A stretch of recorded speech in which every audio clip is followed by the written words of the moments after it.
No Premier League player in history is better than a prime Neymar. One question was enough to divide players, pundits, and millions of fans. Oh, that's rubbish. Thierry Henry. Yeah. Ronaldo. Yeah. Ronaldo.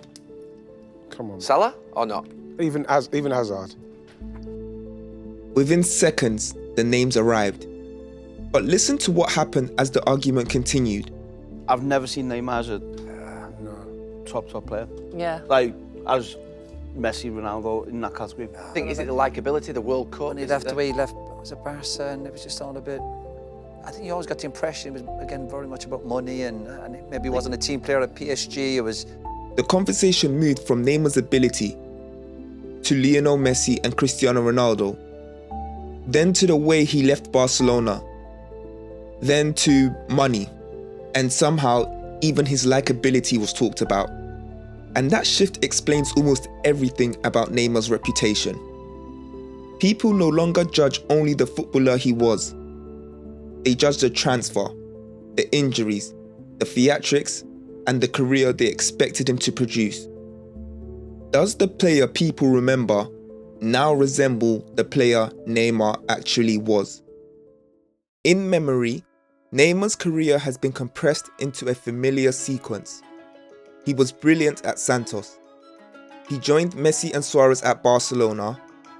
He left for Paris in the most expensive transfer ever completed. Then the injuries accumulated. PSG failed to win the Champions League with him, and the player expected to inherit football never won the Ballon d'Or. Every part of that story is true. Together, they are still incomplete. Because Neymar scored 105 goals in 186 appearances for Barcelona.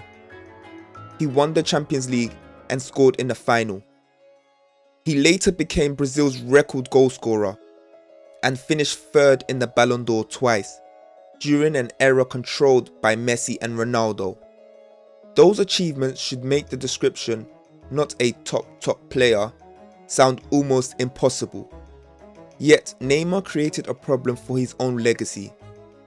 His talent made world-class performances feel like evidence of something still to come.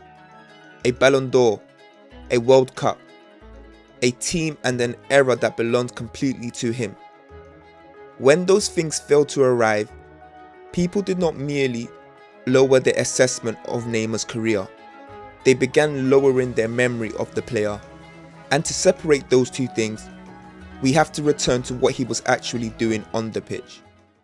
At Barcelona, Neymar was part of possibly the most gifted front three football has ever seen, and that has gradually been used against him. His best football arrived because Messi controlled the game, Suarez occupied the defenders, and Neymar received the space created around them. And there is some truth in that, but during Barcelona's biggest moments, Neymar still played a big part. During Barcelona's 2015 Champions League victory, Neymar scored in both quarter-final legs, both semi-final legs, and the final. He was not watching the decisive moments from beside Messi, he was finishing them. By his final league season in Spain, Neymar was producing 0.81 goals and assists per 90 minutes. But the output alone misses what made the profile unusual. He also created 3.09 chances, completed 5.7 dribbles, and recorded almost 10 touches in the opposition penalty area per 90. He was operating near the top of his positional group as a scorer, creator, and ball carrier at the same time. Neymar was performing all three roles while sharing the pitch with two other forwards who required enormous attacking responsibility. On the 8th of March 2017, Barcelona faced PSG at the Camp Nou. They had lost 4-0 in the first leg. No team had ever overturned that deficit in the Champions League. Barcelona scored 3 times. Then Edinson Cavani scored for PSG. Barcelona now required 3 more goals. By the 88th minute, they had scored none of them. The comeback appeared finished. Then Neymar won a free kick. He placed the ball down just outside the penalty area and bent it into the top corner. 4-1.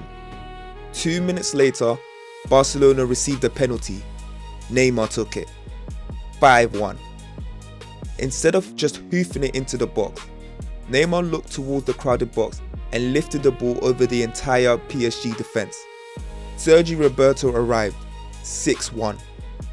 Barcelona had completed the impossible.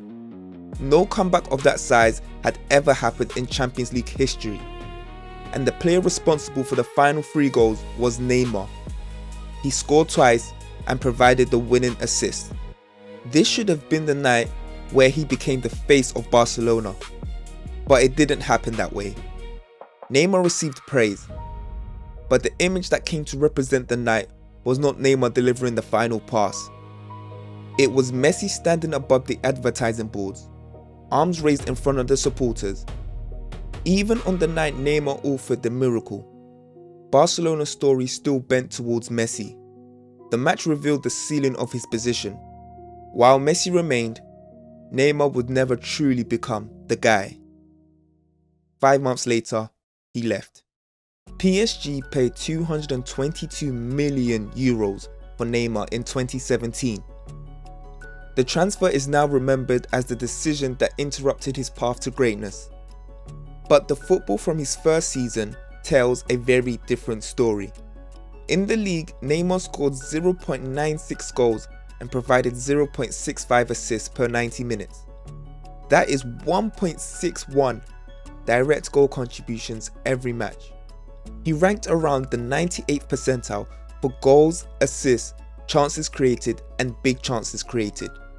He was in the 100th percentile for successful dribbles and touches. Neymar did not become a more productive scorer by sacrificing his creativity.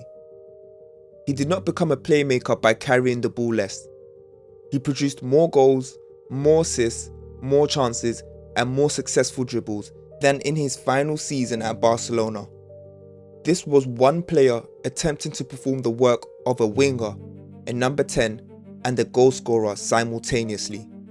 And it was not limited to one short burst. The following season, he produced 1.38 goals and assists per 90. In 2019-20, the figure was 1.3, while he completed more than 6 dribbles per 90. Even during 22-23, Neymar produced 1.39 league goals and assists per 90 before another injury ended his season. The level did not disappear first, it was his availability. Across the first 3 league seasons in Paris, Neymar only made 52 appearances. He missed the second leg against Real Madrid in 2018. The next year, he missed both matches as Manchester United eliminated PSG. Those were exactly the nights the transfer had been made to decide. Then in 2020, Neymar remained available. He scored in both legs against Borussia Dortmund and became the creative centre of the first PSG team to ever reach the Champions League final. They lost to Bayern by 1 goal. And because they lost, one of the best stretches of Neymar's career became evidence that the project had still failed. Paris did not prove that Neymar could only succeed beside Messi. It proved how extraordinary he could be when an entire attack belonged to him. Neymar being at Barcelona allowed people to credit Messi. At PSG, it allowed them to dismiss the league. Brazil removes both explanations. At the 2021 Copa America, Neymar ranked in the 100th percentile for chances created, big chances created, successful dribbles and touches. Brazil reached the final. The toughest opponent you've ever come up against? I'll say it made Neymar in the final. Really? And that is what the numbers struggled to capture. Brazil did not simply depend on Neymar for the final pass or shot. They depended on him to carry the attack through the heart of the opposition, again and again. He received the ball with defenders around him, drove up the pitch, and created chances once he had arrived. The entire attack travelled through him. At times, it felt less like Neymar was playing within Brazil's system, and more like Neymar was the system. 1 year later, Neymar scored the extra time goal against Croatia that appeared to send Brazil into the World Cup semi-final. but late in extra time, Croatia equalised. Brazil lost the shootout before Neymar could take the 5th penalty. Those defeats did not expose a player incapable of carrying his country. They exposed the cruelty of judging an individual through a result involving 11 players. Neymar eventually became Brazil's record goal scorer, but he still carries the weight of leading the only Brazilian generation to never win a World Cup. 80 goals could not outweigh the one trophy that never arrived. And once again, the missing ending became more powerful than the football that preceded it. And maybe that's the real story of Neymar. Not a player remembered for what he consistently produced, but for the trophies and awards that never arrived. Was prime Neymar definitely better than every single player in Premier League history? Thierry Henry and Cristiano Ronaldo have legitimate arguments of their own. But Neymar's place in that discussion should not depend on pretending he was something less than he was. At his peak, he could score at an elite rate, create at an elite rate, and beat defenders at a volume almost nobody else could match. He produced that profile besides Messi. He increased it when he left Messi, and he reproduced it when Brazil made him the centre of everything. What Neymar failed to do was sustain that level across enough uninterrupted seasons to control how the story ended. He never won the Ballon d'Or, he never won the World Cup, and he never delivered the Champions League that would have transformed the PSG transfer from an escape into a triumph. That does make his career imperfect.